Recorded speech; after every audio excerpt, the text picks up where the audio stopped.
आणि आता घेणार आहोत बातम्यांचा वेगवान आढावा 36 जिल्हे 72 बातम्यांमधून।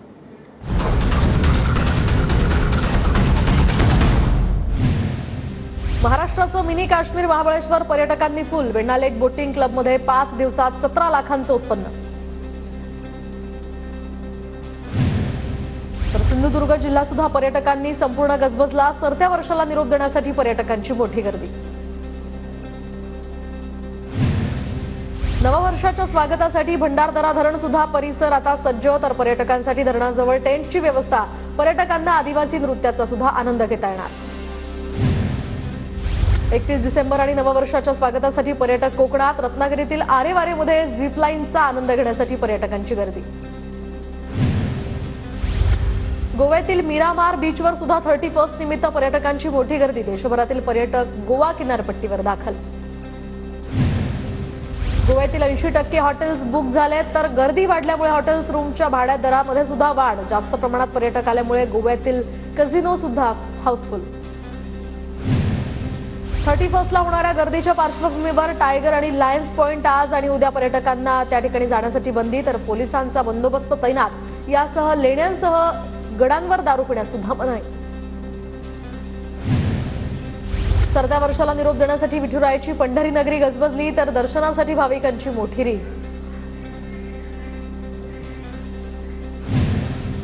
नवीन वर्षाची सुरुवात अंबाबाईच्या दर्शनानं करण्यासाठी सुद्धा अनेक भाविक कोल्हापुरात दाखल। अंबाबाई मंदिरामधील दर्शन रांग सध्या हाऊसफुल। पर्यटन स्थळांसह धार्मिक स्थळी सुद्धा नागरिकांची मोठी गर्दी। शिर्डी साईनगरी सुद्धा भक्तांनी दुमदुमली। बुलढाण्याच्या शेगावमधील गजानन महाराजांचं मंदिर आज रात्रभर खुलं राहणार। तर नवीन वर्षाची सुरुवात देवदर्शनानं करण्यासाठी भाविक शेगावात दाखल। बुलढाण्याच्या सैलानीमध्ये सोमवती अमावस्येनिमित्त भाविकांची गर्दी। सैलानी बाबाच्या समाधीचं हजारो भाविकांकडून दर्शन। नववर्षानिमित्त अक्कलकोट नगरीत भक्तांची वांदियाळी। महाराष्ट्रासह कर्नाटक आणि आंध्र प्रदेशातनं हजारो भाविक। जळगावात 1 लाख नागरिकांना एक दिवसीय मद्यप्राशनानं परवाने वितरित। तर 31 निमित्त राज्य उत्पादन शुल्क विभागाची कारवाई। सरत्या वर्षाला निरोप देण्यासाठी आणि नवीन वर्षाच्या स्वागतासाठी इगतपुरीमध्ये पर्यटकांची गर्दी। मुंबई आग्रा महामार्गावर ठिकठिकाणी चेकपोस्ट उभारण्यात आले। पुण्यामध्ये सुद्धा 31च्या पार्श्वभूमीवर पोलिसांचा कडक बंदोबस्त। तर 3000 पोलीस तैनात। दारू पिऊन गोंधळ घातल्यास कारवाई होणार। छत्रपती संभाजीनगरमध्ये 31 निमित्त पोलीस प्रशासन सज्ज। रात्री 8 ते पहाटे 5 वाजेपर्यंत 1500 पोलीस तैनात असणार। संभाजीनगर शहर पोलीस आणि राज्य उत्पादन शुल्क विभाग सध्या ॲक्शन मोडवर। 31च्या पार्श्वभूमीवर आज उल्हासनगर झोनमध्ये 29 ठिकाणी नाकाबंदी। तर 102 अधिकाऱ्यांसह 625 कर्मचारी तैनात। पोलीस उपायुक्त सचिन गोरेंची माहिती। 31 निमित्त राज्यातील दारूची दुकानं पब आणि बारच्या वेळेत वाढ। तर पब आणि बार पहाटे 5 वाजेपर्यंत सुरू ठेवण्याची परवानगी। पुण्याच्या भोरमध्ये 31 डिसेंबरच्या पार्श्वभूमीवर पोलीस प्रशासन अलर्ट मोडवर। धुडगूस घालणाऱ्या अतिउत्साही नागरिकांवर पोलिसांची करडी नजर।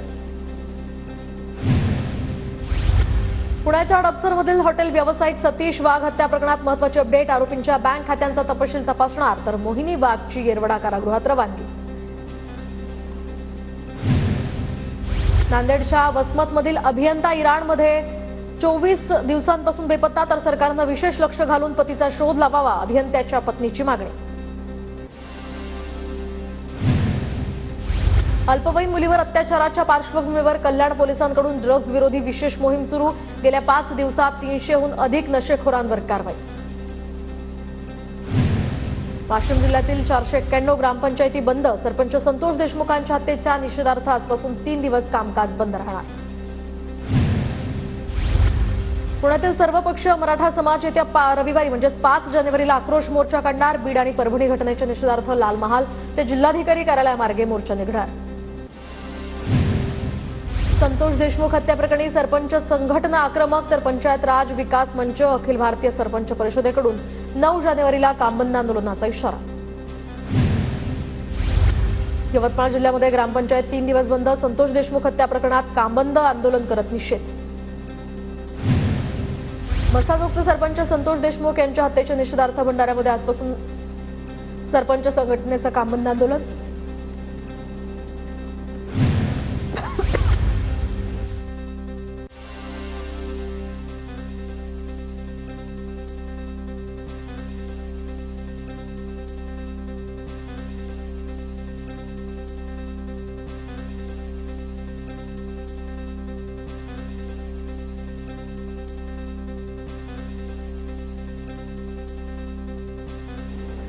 गोंदिया जिल्ह्यातील सर्व ग्रामपंचायतींचं काम बंद आंदोलन। सरपंच हत्या प्रकरणाच्या निषेधार्थ 2 जानेवारीपर्यंत काम बंद आंदोलन। वाशिम जिल्ह्यातील 491 ग्रामपंचायतींचं कामकाज 3 दिवस बंद राहणार। सरपंच हत्या प्रकरणाचा निषेध म्हणून कामकाज बंद ठेवण्याचा निर्णय। सांगलीच्या विश्रामबागमध्ये 25,000ची लाच मागितल्याप्रकरणी पोलीस कर्मचाऱ्याला अटक। लाचलुचपत प्रतिबंधक विभागाची कारवाई। गोंदिया शहरात एकाच रात्री 5 दुकानांमध्ये दरोड्यामध्ये लाखोंची रोकड लंपास। व्यापाऱ्यांकडून पोलिसांच्या पेट्रोलिंगवर प्रश्न निर्माण। 2 तरुणांच्या वादामध्ये मध्यस्थी करण्यासाठी गेलेल्या तरुणाला बेदम मारहाण। डोंबिवलीच्या कुंभारखान परिसरातली धक्कादायक घटना। 3 आरोपींना अटक। धाराशिवच्या उमरग्यामध्ये मशिनरीचं दुकान फोडून 17 लाखांची चोरी, तर चोरट्यांकडून मोटारी, पंप, विजेच्या वायर्स असं महागडं साहित्य लंपास। पोलिसांकडून चोरट्यांचा तपास सुरू।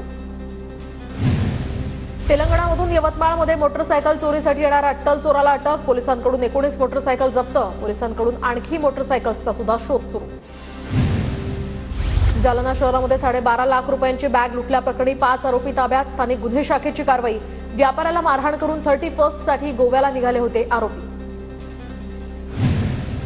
अहिल्यानगरच्या कोपरगाव शहरामध्ये हँडल लॉक तोडून दुचाकीची चोरी करताना सीसीटीव्हीत कैद, तर शहरामध्ये सध्या चोऱ्या वाढल्यामुळे नागरिक चिंतेत। कोल्हापूरच्या इचलकरंजीमध्ये ई तिकिटांचा काळा बाजार उघड। पोलिसांकडून एका एजंटला सुद्धा अटक।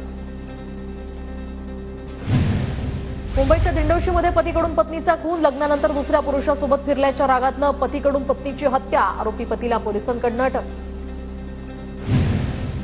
सांगलीमध्ये कुंडल योजनेचा वीज पुरवठा खंडित, तर 13 गावांची तब्बल 2.25 कोटींची थकबाकी। पाणीपट्टी भरण्याचं आवाहन।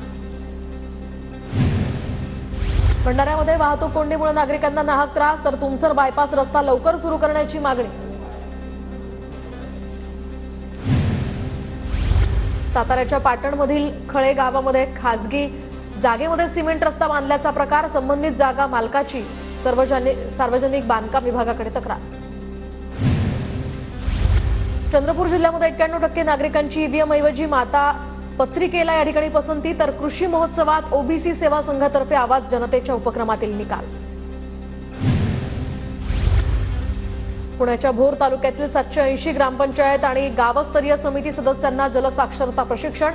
पाणी पुरवठा, जलजीवन मिशन योजनांसंदर्भात मार्गदर्शन, तर 17 डिसेंबरला सुरू झालेल्या प्रशिक्षणाची 2 जानेवारीला होणार सांगता। सैन्य दलात भरती होणाऱ्या तरुणाला 25,551 रुपयांचं पारितोषिक। साताऱ्याच्या खंडाळामधील घाडगेवाडी ग्रामपंचायतीची अनोखी घोषणा। दिशा अकॅडमीतील सुपर 30 बॅचमध्ये आता निवड झालेल्या विद्यार्थ्यांना सन्मान सोहळा त्यांचा संपन्न। सुपर 30चे जनक पद्मश्री आनंद कुमार यांच्या हस्ते बारामतीमध्ये सोहळा पार पडला। आनंद कुमार यांनी सुपर 30च्या यशस्वी संकल्पनेची कथा सांगत विद्यार्थ्यांना पुढील जेईई आणि नीट परीक्षेसाठी मार्गदर्शन केलं। अमरावतीमध्ये दुचाकी चालकांनी हेल्मेट घालण्यासाठी वाहतूक पोलिसांकडून यमदूताची प्रतिकृती। शहरामध्ये हेल्मेटसाठी महत्त्व सांगण्यासाठी सगळे यमदूत रस्त्यावर।